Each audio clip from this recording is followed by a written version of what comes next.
Hello everyone and welcome to another English Grammar with Max. Today, again, we're going to talk about future. But today it's about future continuous and future perfect. Let's begin. So, let's begin with future continuous. Let's start with the form of future continuous, or how a future continuous sentence is written or is made in English. Future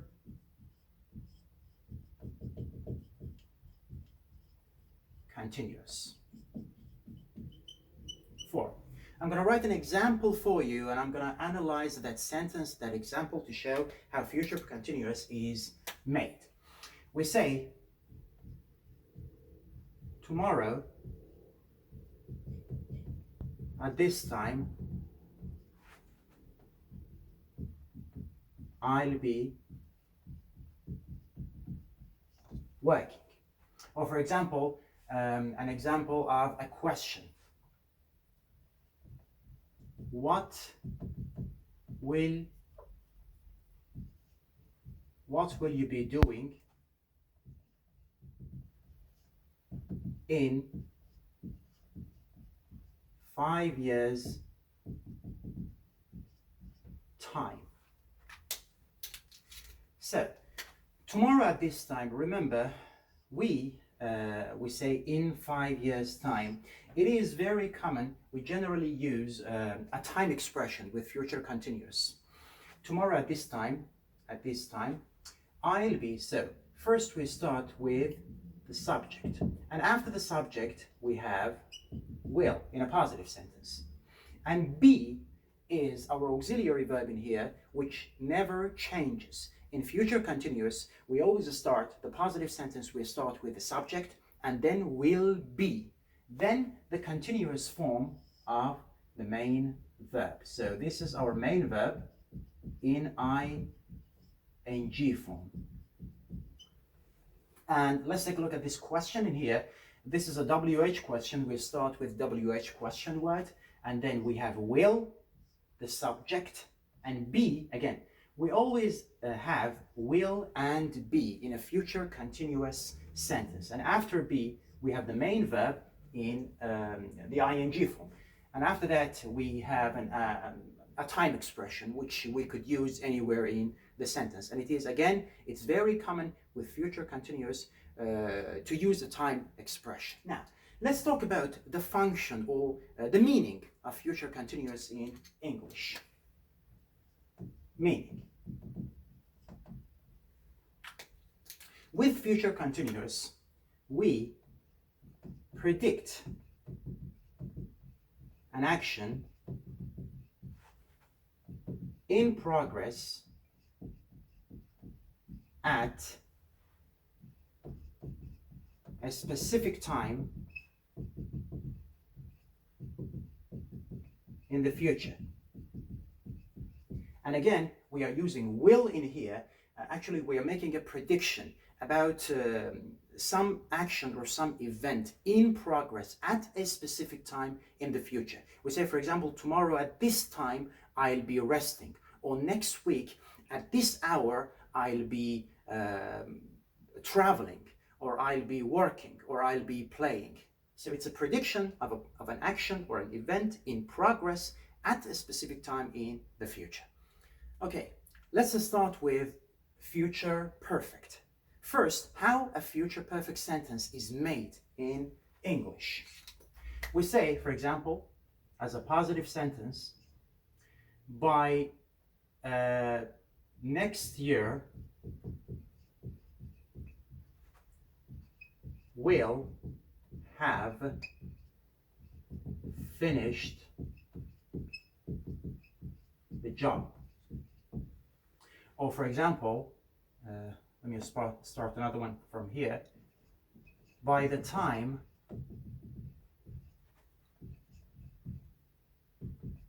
you're 20, you'll have moved out. So let's take a look at the structure in here.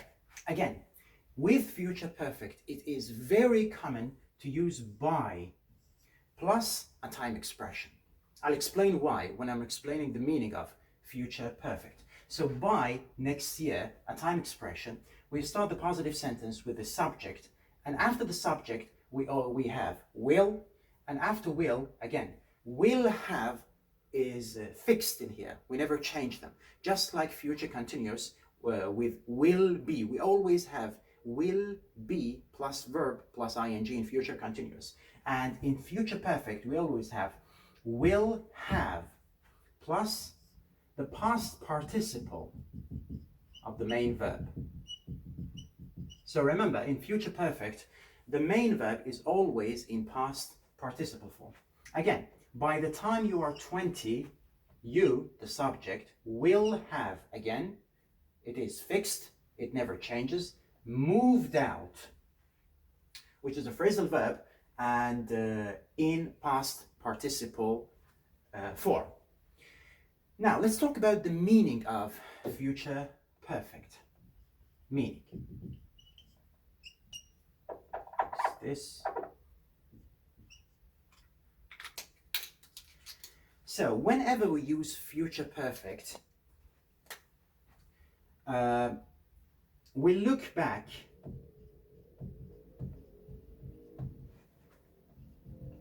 from a point in time in the future to see an action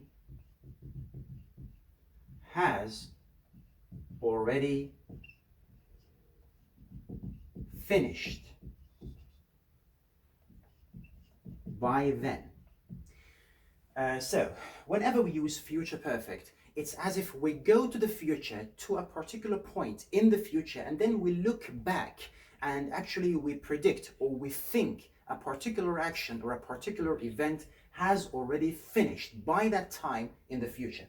Let me show it on a timeline here. For example, let's say this is our timeline, and this is the present moment right now as we are talking, and this is a point in the future. This is a point in the future. For example, whenever we say by the time you're 20, we are referring to that point in the future. By next year, we are referring to this point in the future. Let's say by the time you are 20, this is here, and this is the present time. We are saying that this moving out happens at one time between this point and this point. Actually, we are predicting the finishing of an action by that point in time. So it happens whatever this moving out or this finishing the project, for another example, it happens at some point here in this period of time. This is the meaning of future perfect. Okay, sometimes we are talking about future and future tenses. Sometimes we use present simple to talk about the future. How does that happen? Let me give you an example.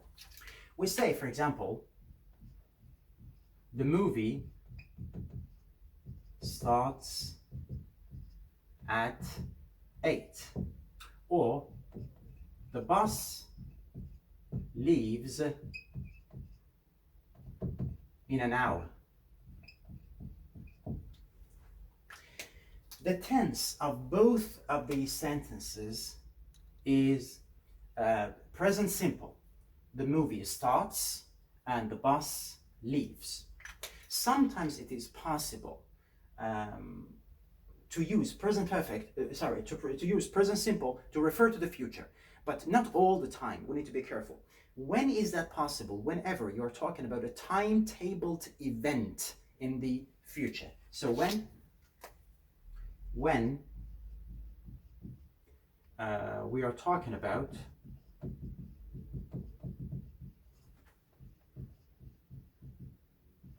a timetable event in the future.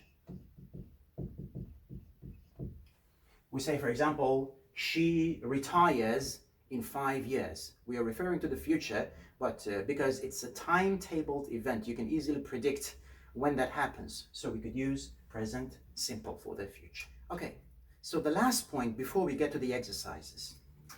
Look at these words: before, after, as soon as, when, unless, in case, until, by the time, and the next time.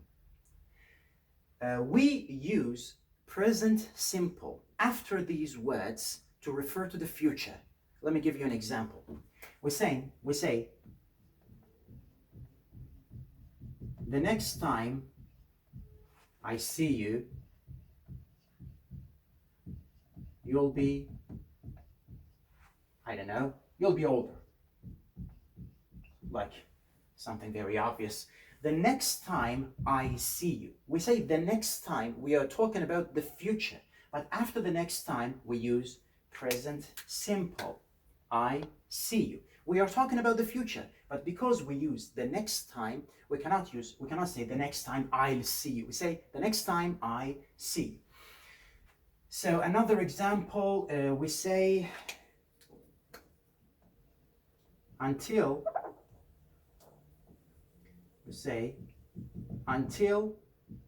you arrive, we'll stay in the lobby. Again, until, it's one of these words in here, until you arrive. We use present simple to talk about a future event. Okay, let's start with the exercises. These exercises are from the book Intermediate Language Practice. Let's begin.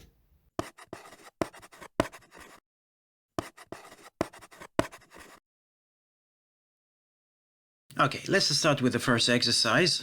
It says underline the correct word or phrase in each sentence. You can pause the video, choose the right answers. I'll start explaining them in a few seconds. Alright, let's begin with the first one. A. This time next week, Billy will be lying on the beach. Lying on the beach, we are predicting an action in progress, not something that happens momentarily in the future, so we use future continuous. B. Please stay in your seats until the bell rings. Again, if you remember, after until, we use present simple to refer to the future. C. We'll be moving to our new house on Tuesday. D. What time does your train leave? Again, we are talking about a timetabled event in the future, so we could use present simple to describe it. E. Don't forget to turn off the lights before you leave. Before is one of those words after which we use present simple to refer to the future. F. Where will you be working in 10 years' time? In 10 years' time, it's a time expression we use generally with future continuous. So we use present future continuous in this example. G. Wait for me. I'll be ready in a moment. When we say in a moment, we are actually, this is a very common phrase. We say I'll be ready in a moment because we are using will in future simple to make a promise. H. John won't stop talking all the time. This is another this is a sentence we use. This is another function of will or won't. Won't stop, it means John talks a lot. So we say John won't stop talking all the time. Next exercise. Complete the second sentence so that it has a similar meaning to the first sentence. I'll start explaining them in a few seconds.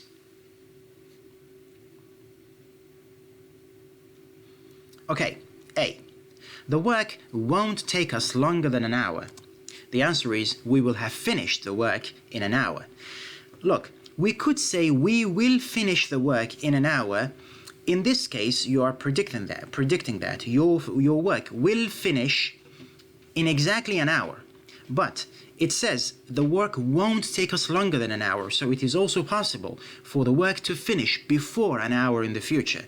So it is a better choice to use future perfect. B.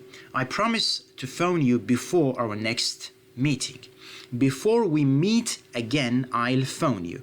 For I'll phone you, we are making a promise, so we use will plus the base form. But after this, the first sentence here, before we meet again, before is one of those words after which we use present simple to refer to the future. C.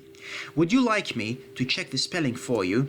Shall I check the spelling for you? If you remember, I explained this shall and how we use it in questions with the subjects I and we only to make an offer or a suggestion. Like you could go back to the previous episode and see the explanation for shall with this function. D. Sheila refuses to let me share her book. Sheila won't let me share her book. Again, we are predicting something is not going to happen, and Sheila is not going to allow me to do that, or Sheila won't let me share, and share is in base form because our main verb is let. E. How about having a game of chess? Again, we are making a suggestion or an offer, and we use shall in a question with the subject I or we to make an offer. Shall we have a game of chess? Again, you can refer to the previous episode for the explanation for this function of shall. F. Please stay here until I come back. Again, as you can see, after until, we are using present simple to refer to the future. Please don't leave until I come back. This is another way of saying the same sentence. G. After the lesson, we'll play tennis. When the lesson has finished, we'll play tennis. Again, I think we talked about it in one of the previous episodes. Whenever you emphasize the finishing of an action, we could use present perfect. When the lesson has finished, we'll play tennis. H. What job will you have in 20 years' time? What will you be doing in 20 years' time? Again, in 20 years' time, it's very common to be used with future continuous, and we are predicting an action or something which is going on or which we think will be going on in the future at a specific time, and we use future continuous. Okay guys, thank you for watching another episode of English Grammar with Max. I hope you've enjoyed it and you found it useful. If you did, please subscribe to our channel and don't forget to like our videos. If you have any questions, you can ask me in the comment section and I will do my best to answer all of them. Thank you. See you next time.